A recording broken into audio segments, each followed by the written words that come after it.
Hello friend, स्वागत है आप सभी का आपके अपने यूट्यूब चैनल झारखंड एजुकेशन में। फ्रेंड, जैसा कि आप सभी को मालूम होगा, मेरे द्वारा झारखंड जीके का बेस्ट वन लाइनर सीरीज जो है कि शुरू किया गया है, जिसमें कि आप लोगों को 1000 प्लस प्रश्नों को करवाया जाएगा और सभी प्रश्न जो है कि अच्छे लेवल के हैं। विभिन्न पुस्तकों जैसे कि मनीष रंजन सर, उड़ान पब्लिकेशन और लुसेंट का जो जीके आता है, इन सभी बुकों से जो प्रश्नों को कलेक्शन किया गया है। तो यहाँ पे जितने भी प्रश्न आप लोग करवाया जाएगा सभी अच्छे लेवल में करवाया जाएगा, जो कि आने वाले आगामी एग्जाम जैसे झारखंड सचिवालय, झारखंड उत्पाद सिपाही, कक्षपाल, झारखंड पुलिस, जो भी झारखंड में एग्जाम कंडक्ट कराए जाएंगे वहाँ पर आप लोग को यहाँ से प्रश्न देखने को अवश्य मिलेगा। तो फ्रेंड्स, वीडियो को बिना स्किप के आप लास्ट तक देखिएगा, ज़्यादा लंबा वीडियो भी नहीं होती है और इसमें प्रत्येक वीडियो में जो कि आप लोग को 40 प्रश्नों को करवाया जाता है और इस सीरीज के माध्यम से आप लोग को टोटल 1000 प्लस प्रश्नों को करवाया जाएगा, ठीक है, और वो भी अच्छे लेवल के। तो चलिए फ्रेंड्स, यहाँ पे आज का यह जो सीरीज चल रहा है, इस सीरीज का यह 10वां वीडियो है, 10वां पार्ट, 10वां क्लास है। इससे पहले जो 9 क्लास को जो कि आप लोगों को प्रोवाइड करवाया जा चुका है। अगर आप लोगों ने उन 9 क्लास को नहीं देखा है तो चैनल के प्लेलिस्ट में जाकर आप देख सकते हैं एक बार। सभी वीडियो जो है कि एक अलग से प्लेलिस्ट बना हुआ है, आप वहाँ से जाकर देख सकते हैं। तो चलिए फ्रेंड्स, यहाँ पे ज़्यादा समय वेस्ट नहीं करते वीडियो को शुरू करते हैं। यहाँ पे जो फर्स्ट क्वेश्चन देख रहे हैं आज का और जो सीरीज चल रहा है इसका 361 यानी कि 361 नंबर का यह क्वेश्चन है। मुख्यमंत्री दाल भात योजना के तहत प्रति प्लेट कितने रुपए की दर पर भोजन मुहैया कराया जाता है? तो जो मुख्यमंत्री दाल भात योजना है, इसके तहत जो कि प्रति 5 रुपया प्रति प्लेट जो है कि भोजन को मुहैया करवाया जाता है। और अभी वर्तमान में जो है 377 जो कि दाल भात केंद्र चल रहे हैं। इसके जो दाल भात योजना के तहत जो है यहाँ पर दाल भात केंद्र की यदि बात करें तो अभी लगभग मतलब देखा जाए तो 377 जो है केंद्र अभी झारखंड में चल रहे हैं और यहाँ पर जो कि 5 रुपया प्रति प्लेट जो है लोगों को भोजन जो है कि मुहैया यानी कि उपलब्ध करवाया जाता है। अगला प्रश्न है, dust storm and hanging mist a study of Birsa Munda and his movement in छोटा नागपुर के रचनाकार कौन है? तो कुमार सुरेश सिंह। कुमार सुरेश सिंह, इनके द्वारा जो है कि यह जो देख रहे हैं dust storm and hanging mist A study of Birsa Munda and his movement in छोटा नागपुर, इनके द्वारा जो कि यह रचना किया गया था।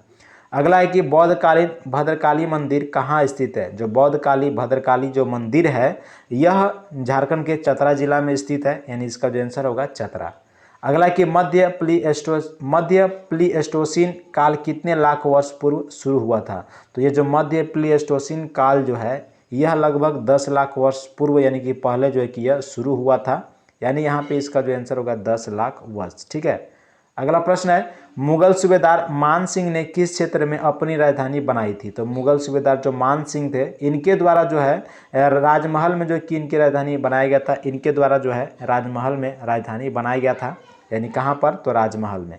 अगला प्रश्न है, 1857 ईस्वी का विद्रोह सर्वप्रथम देश के किस जिले से शुरू हुआ था? तो यह जो कि मेरठ से शुरू हुआ था। अगला प्रश्न यहाँ पे, स्वर्णरेखा नदी परियोजना की शुरुआत कब हुई थी? तो स्वर्णरेखा जो नदी है इसकी जो परियोजना है स्वर्णरेखा नदी परियोजना, इसकी शुरुआत 1982-83 में जो कि हुआ था, यानी इसका जो आंसर होगा 1982-83 ईस्वी, ठीक है, याद रखिएगा कब हुआ था? तो 1982-83 ईस्वी में। अगला है कि पालकोट आश्रयनी किस जिले में स्थित है? तो यह जो पालकोट आश्रयनी है यह झारखंड के गुमला जिला में स्थित है, यानी इसका जो आंसर होगा गुमला जिला। अगला प्रश्न है, 1771 ईस्वी में संथाल जनजातीय क्षेत्र में किसने जमींदारों और ब्रिटिश सरकार के विरुद्ध प्रथम विद्रोह का नेतृत्व किया था? तो तिलका मांझी। तिलका मांझी, जिन्होंने 1771 ईस्वी में संथाल जनजातीय क्षेत्र में जो है इन्होंने जमींदारों और ब्रिटिश सरकार के विरुद्ध जो है कि इन्होंने विद्रोह जो है कि शुरू किया था और इसका जो नेतृत्व करने वाला जो व्यक्ति थे वह तिलका मांझी थे। फ्रेंड्स, यहाँ पर इससे पहले ही वीडियो जो आप लोग को प्रोवाइड कराया गया था उनमें जो है कि तिलका मांझी के बारे में और भी डिटेल्स के बारे में आप लोग को डिटेल्स एक्सप्लेनेशन के साथ बताया गया था, तो आप जरूर से एक बार देख लीजिएगा। फ्रेंड्स, यहाँ पे आप लोग को बता दें कि जो तिलका मांझी हैं इन्हें आदि विद्रोह के नाम से भी पुकारा जाता है, यानी इनका जो उपनाम है आदि विद्रोह, आप याद रखिएगा। अगला है कि कैथोलिक ईसाई आदिवासियों ने किस संस्था की स्थापना 1934 ईस्वी में की थी? तो छोटा नागपुर कैथोलिक सभा। छोटा नागपुर कैथोलिक सभा, इसकी स्थापना जो कि 1934 ईस्वी में किया गया था और किसके द्वारा? तो कैथोलिक ईसाई जो आदिवासी थे इनके द्वारा जो है कि इस संस्था की स्थापना किया गया था। अगला है कि राज्य की सबसे प्रदूषित नदी कौन सी है? तो यह दामोदर नदी है। फ्रेंड्स यहाँ पर दामोदर के बारे में कुछ फैक्ट्स को बता रहा हूँ, आप इसे ध्यान से सुनिएगा। फ्रेंड्स ये जो देख रहे हैं झारखंड राज्य की सबसे जो प्रदूषित नदी है दामोदर, इसका उद्गम यदि देखा जाएगा तो टोरी का जो लातेहार जिला में है, ठीक है, लातेहार जिला में एक टोरी है, टोरी जो कि छोटा नागपुर पठार में पड़ता है। तो यहाँ पर जो टोरी से जो कि इसका उद्गम होता है, उद्गम स्थल है। और यदि इसकी टोटल लंबाई की बात करें तो 592 किलोमीटर होता है, लेकिन झारखंड में यदि बात करेंगे तो 290 किलोमीटर। याद रखिएगा, यानी जो दामोदर नदी है, दामोदर नदी की कुल लंबाई 592 है, लेकिन झारखंड में कितना किलोमीटर, तो 290 किलोमीटर। यहाँ पे जो दामोदर नदी है, इसका जो उपनाम है बंगाल का शोक या फिर देव नदी, या इन दो उपनामों से जो किसे पुकारा भी जाता है। यानी बंगाल का शोक किसे कहा जाता है, तो दामोदर नदी को। देव नदी किसे कहा जाता है, तो दामोदर नदी को। इसकी जो सहायक नदियां हैं दामोदर नदी की, वह बराकर है, कोनार है, जमुनिया है, कतरी, भेड़ा। यह जो सभी नदियां जो मैंने आप लोग को बताया, यह दामोदर नदी की सहायक नदी है। और दामोदर नदी जो है, दामोदर नदी रांची व हजारीबाग का जो पठार है, इनके बीच दामोदर नदी द्रोणिका जो है कि निर्माण करती है। और यह दामोदर नदी झारखंड की सर्वाधिक प्रदूषित नदी है और झारखंड की सबसे बड़ी और लंबी नदी भी है। दामोदर नदी जो है यह झारखंड की सबसे लंबी और सबसे बड़ी नदी भी है और झारखंड की सर्वाधिक प्रदूषित नदी भी है। इस पॉइंट्स को भी आप याद रखिएगा, ठीक है फ्रेंड्स। चलिए यहाँ पे अब आगे की ओर चलते हैं। अगला प्रश्न जो है, औरंगजेब झारखंड के किस राज्य को अपना साम्राज्य में सम्मिलित नहीं कर सकता था, तो सिंह राज्य। सिंह राज्य को जो है औरंगजेब अपना जो साम्राज्य था उसमें जो कि शामिल यानी कि सम्मिलित नहीं कर सका था, यानी सिंह राज्य। अगला प्रश्न है, एक नॉन रेगुलेशन प्रांत के रूप में दक्षिण पश्चिम सीमांत agency, south western frontier agency, जिसे कि SWFA यानी SWFA कहा गया शॉर्ट में, और इसका संक्षिप्त रूप जो यहाँ पे जो फुल फॉर्म है आप भी याद रख लीजिएगा। इसका जो गठन है कब किया गया था, इसके बारे में पूछ रहा है। तो यह जो एक जो नॉन रेगुलेशन प्रांत के रूप में जो दक्षिणी पश्चिम सीमांत एजेंसी जो था, कौन सा, दक्षिण पश्चिमी सीमांत एजेंसी, इसका जो गठन किया गया था 1834 ईस्वी में किया गया था। कब किया गया था, तो 1834 ईस्वी में, ठीक है। चलिए यहाँ पे अगला प्रश्न देखते हैं। अगला जो प्रश्न है, किस वैष्णव संत ने 16वीं सदी के आरंभ में पंच परगना क्षेत्र में कुछ दिनों तक रुककर जनजातियों के बीच अपने मत का प्रचार किया था। यानी यहाँ पर जो है कि किस वैष्णव संत के द्वारा पूछा जा रहा है, कहा जा रहा है, जो कौन से वैष्णव संत थे जिन्होंने 16वीं सदी के आरंभ में क्या हुआ था कि जो पंच परगना जो क्षेत्र था वहाँ जो है कि कुछ दिन तक रुकते हैं, और रुकने के बाद जो है जनजातियों के बीच जो है कि अपने मत का, अपने जो विचार थे उनको जो है कि प्रचार करते हैं। तो चैतन्य महाप्रभु, किनके द्वारा, चैतन्य महाप्रभु के द्वारा जो है कि ऐसा किया जाता है। अगला है कि सरहुल के अवसर पर किया जाने वाला नृत्य कौन सा है, तो बा। यह एक प्रकार का नृत्य है झारखंड का, बा। और यह जो नृत्य है यह सरहुल के अवसर पर किया जाता है। और सरहुल पर्व जो है यह पशुओं के लिए जो है कि मनाया जाता है। यहाँ पे इस पॉइंट को याद रखिएगा। तो यहाँ पर जो आंसर होगा बा पर्व, ठीक है, बा नृत्य ना। अगला है कि छोटा नागपुर काश्तकारी अधिनियम कब पारित किया गया था, तो ये जो छोटा नागपुर जो काश्तकारी अधिनियम यानी कि CNT, यह जो कि 1908 ईस्वी में लागू किया गया था। अगला है कि दीवानी कानून संहिता किस वर्ष लागू किया गया था, तो यह 1859 ईस्वी में लागू किया गया था। अगला है कि यूल रूल 1856 झारखंड के किस क्षेत्र के लिए लागू किया गया था, यानी जो यूल रूल है यह 1856 में लागू किया गया था। और झारखंड के किस क्षेत्र में, तो संथाल परगना। यह जो यूल रूल देख रहे हैं, यह यूल रूल जो है कि इसे पुलिस रूल भी कहा जाता है, ठीक है, पुलिस रूल भी कहा जाता है। और इसे जो है कि 1856 ईस्वी में जो है कि लागू किया गया था, ठीक ना। कहाँ पे, तो संथाल परगना क्षेत्र में 1856 में लागू करने के बाद जो है कि 1872 में यदि बात करें, 1872 में संथाल परगना में जो है संथाल परगना बंदोबस्त भी लाया गया था। इस पॉइंट को भी याद रखना है यहाँ, ठीक ना। मैंने क्या बताया आप लोग को, जो 1872 ईस्वी है, ठीक है, सॉरी फ्रेंड्स, यहाँ पे जो 1872 ईस्वी है, तो 1872 ईस्वी में क्या हुआ था कि संथाल परगना जो बंदोबस्त था इसे लागू किया गया था, ठीक है ना। संथाल परगना बंदोबस्त 1872 में। और यहाँ पे जो यूल रूल है वह 1856 में, ठीक है। चलिए अगले प्रश्न की ओर चलते हैं। झारखंड पार्टी के संस्थापक कौन थे, तो जयपाल सिंह मुंडा। जयपाल सिंह मुंडा के द्वारा जो 1950 ईस्वी में झारखंड पार्टी का जो कि गठन किया गया था। जयपाल सिंह मुंडा, जिसे मरांग गोमके के नाम से भी पुकारा जाता है यानी जाना जाता है। जो जयपाल सिंह मुंडा हैं, इनका मूल नाम विनंद पाहन था और इन्हें लोग जो हैं मरांग गोमके के नाम से भी जानते हैं। ठीक है, अगला है झारखंड में किस अनुसूचित जाति की साक्षरता दर सबसे अधिक है। तो झारखंड में यदि देखा जाए तो धोबी जो जनजाति है, जो अनुसूचित जाति की जो धोबी है, इनकी जो साक्षरता दर है सबसे अधिक है। कौन सी? तो धोबी। ठीक है, चलिए अगला प्रश्न देखते हैं। मलिक मोहम्मद जायसी के किस ग्रंथ में झारखंड शब्द का उल्लेख मिलता है। तो मलिक मोहम्मद जायसी जो है, इनका जो पद्मावत जो ग्रंथ था, इसमें झारखंड शब्द का जो है कि उल्लेख किया गया है। तो याद रखिएगा पद्मावत। ठीक है, अगला है कि मांझी शासक व्यवस्था में गांव के प्रधान को क्या कहते हैं।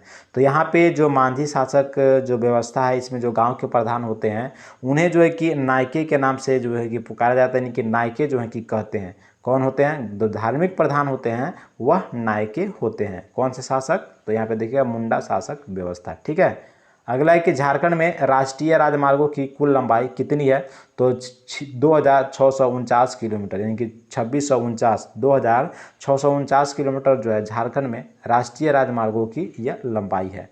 अगला है कि डोकलो सोहर शासन व्यवस्था में पाहन को अन्य किस नाम से जाना जाता है। तो कालो के नाम से जो है कि पाहन को जाना जाता है। कौन से शासन व्यवस्था में? तो डोकलो सोहर शासन व्यवस्था में। ठीक है, और इन्हें जो है कि पाहन को अन्य किस नाम से जाना जाता है। तो कालो के नाम से जाना जाता है। अगला है कि बारात जाने के बाद महिलाएं कौन सा लोकनाट्य का खेल करती है। तो डमकच। डमकच में क्या होता है, यानी इसमें क्या होता है कि जो महिलाएं होते हैं, जब शादी विवाह होता है तो उस समय क्या होता है कि शादी विवाह होने के बाद जो बारात जब जाते हैं तो उस समय जो है कि महिलाएं लोकनाट्य का खेल खेलती है। कौन सा? तो डमकच। ठीक है, पशुओं के सम्मान में मनाया जाने वाला त्यौहार कौन सा है। तो यह है सोहराय। सोहराय जो कि पशुओं के सम्मान में जो कि यह मनाया जाता है, और इस समय जो कि एक नृत्य किया जाता है, जिस नृत्य का नाम जो है बा, जो कि ऊपर में आपने अभी देखा। कौन सा नृत्य? तो बा। अगला प्रश्न यहाँ पर है, देश के कुल सिंचित कोयले के भंडार में झारखंड का प्रतिशत क्या है। तो यह 36% है। कितना प्रतिशत? तो 36%। अगला है कि टाना भगत किस वर्ष अपनी मांग गांधी जी के नेतृत्व में कांग्रेस के मंच से उठने के लिए राजी हुए थे। तो जो टाना भगत जो थे, यह जो है कि प्रश्न कहा गया है कि जो टाना भगत थे वह किस वर्ष अपनी मांग जो है गांधी जी के नेतृत्व में कांग्रेस के मंच से उठने के लिए राजी हुए थे। तो 1920 ईस्वी में, 1920 ईस्वी में जब असहयोग आंदोलन चल रहा था। ठीक है, तो याद रखना है 1920 ईस्वी। अगला है मुगल सम्राट अकबर ने मान सिंह को सूबेदार बनाकर किस वर्ष झारखंड भेजा था। तो 1589 ईस्वी में, यानी अकबर जो है मान सिंह को जो है अपने सूबेदार के रूप में जो है, यानी सूबेदार बनाकर झारखंड में 1589 ईस्वी में भेजते हैं। इसका जो आंसर होगा 1589। ठीक है, अगला प्रश्न, 13वीं सदी में खुद को झारखंड का शासक घोषित करने वाले राजा जय सिंह किस राज्य के थे। तो जो राजा जय सिंह थे वो उड़ीसा राज्य के थे, और झारखंड में आने के बाद जो है वह खुद को जो है कि झारखंड का राजा जो है कि घोषित कर रहे थे। यानी जो व्यक्ति जो जय सिंह थे वह कहाँ के रहने वाले थे। तो उड़ीसा के। ठीक है, याद रखना है। अगला प्रश्न, दामोदर नदी का उद्गम किस पठार से होता है। तो दामोदर नदी का जो उद्गम होता है वो छोटा नागपुर पठार, जैसा कि मैंने आप लोग को ऊपर में बताया, छोटा नागपुर पठार से, यानी कि जो टोरी लातेहार में है वहाँ से जो है कि इसका उद्गम होता है। ठीक है, अगला है कि हर्षवर्धन के विस्तृत साम्राज्य में कौन सा छोटा राज्य शामिल था। तो कदांगल। कदांगल जो कि हर्षवर्धन के समय में जो था, यह जो क्षेत्र था जो शामिल था। ठीक है ना, कौन सा? कदांगल, याद रखना है।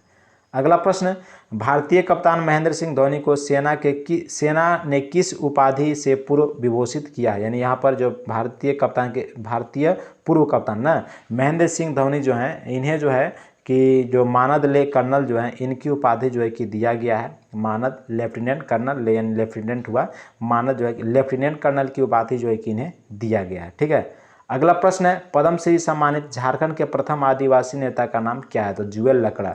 जुएल लकड़ा जिन्हें जो है कि सर्वप्रथम, यानी पहले आदिवासी नेता थे जिन्हें जो है पद्मश्री पुरस्कार से सम्मानित किया गया था। तो कौन से व्यक्ति हैं? तो जुएल लकड़ा। फ्रेंड्स, यदि आप लोग को मालूम होगा तो आप हमें कमेंट बॉक्स में बताइएगा। गूगल से या कहीं से भी पढ़े होंगे तो आप हमें कमेंट करके जरूर से बताइएगा कि जुएल लकड़ा को जो पद्मश्री पुरस्कार मिला था कब जो है कि इन्हें दिया गया था। आप कमेंट बॉक्स में जरूर से बताएंगे। ठीक है, चलिए अगला प्रश्न है कि तसर उत्पादन में झारखंड का देश में कौन सा स्थान है। तो पहला। तसर उत्पादन में झारखंड का जो देश में स्थान है वह पहला है। ठीक है, अगला प्रश्न यहाँ पे देखिएगा, झारखंड में कौन परमाणु खनिज पाया जाता है? तो यूरेनियम। झारखंड में कौन सा परमाणु खनिज पाया जाता है? तो यूरेनियम पाया जाता है। ठीक है, यूरेनियम आप याद रखिएगा। अगला है कि किस अनुसूचित जाति में साक्षरता दर सबसे कम है? तो यह भूया में। ठीक है ना, भूया। और सबसे अधिक कहा जाए तो धोबी। ठीक है, याद रखना है। अगला है कि किस मगध सम्राट ने इटखोरी में बौद्ध स्थलों का निर्माण करवाया था? तो महेंद्रपाल। किसके द्वारा? तो महेंद्रपाल के द्वारा जो है इटखोरी में बौद्ध स्थलों का जो है कि निर्माण करवाया गया था। किनके द्वारा? तो महेंद्रपाल, याद रखना है। अगला प्रश्न है, झारखंड में सबसे ऊंचा जलप्रपात का नाम क्या है? तो सबसे जो ऊंचा जलप्रपात है यह लोध या फिर बूढ़ा घाघ जलप्रपात के नाम से जाना जाता है। यह जो जलप्रपात है वह लोध जलप्रपात है, जो कि बूढ़ा नदी पर है। और बूढ़ा नदी या फिर उत्तरी कोयल नदी, आप याद रखिएगा, उत्तरी कोयल नदी का ये सहायक नदी है बूढ़ा नदी। ठीक है, तो कहीं कहीं उत्तरी कोयल नदी मिलेगा तो आप लोग कन्फ्यूज नहीं होना है। तो यहाँ पे जो झारखंड का सबसे ऊंचा जो जलप्रपात है वह लोध जलप्रपात है। और इसका जो यहाँ पर देखा जाए कौन सा जिला में है, तो यह लातेहार जिला में स्थित है। ठीक है, लोध जलप्रपात, जिसका मतलब एक दूसरा नाम भी है बूढ़ा घाघ जलप्रपात। ठीक है, चलिए यहाँ पे जो आज का लास्ट प्रश्न है, किस स्वतंत्रता सेनानी को अंग्रेजों ने 3 मार्च 1900 ईस्वी को चक्रधरपुर के जमकोपाई जंगल में सोते हुए गिरफ्तार किया था? तो फ्रेंड्स यहाँ पर जो व्यक्ति थे बिरसा मुंडा। बिरसा मुंडा को जो है कि यहाँ पर जो जंगल था चक्रधरपुर का जो जमकोपाई का जो जंगल था, वहाँ पर ये सो रहे थे।